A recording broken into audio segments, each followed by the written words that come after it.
Hari ni Yasmin nak cerita tentang ibu dan ayah. Yasmin tak sempat nak kenal ibu ayah. Yasmin ada Atuk je. Atuk lah ganti ibu ayah Yasmin. Atuk jangan lupa tengok Yasmin atas pentas. Atuk mesti datang. Atuk janji.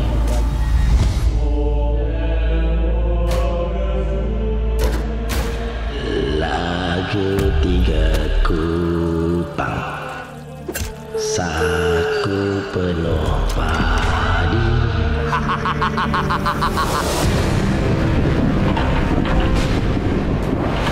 Pintu rumah aku sentiasa terbuka. Datang. Datanglah! Kamu sengaja nak berkawan dengan maut ke apa ni? Kamu ingat aku ni gila? Nak masukkan agensi aku ni dalam senarai 7 bunga.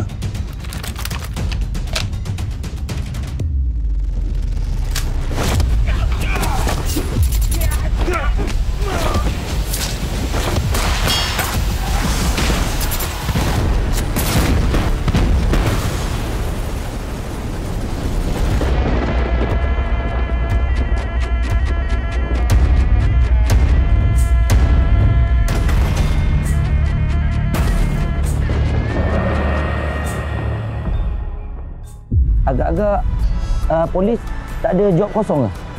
Boleh kita sama-sama menyiasat? Adik, mana?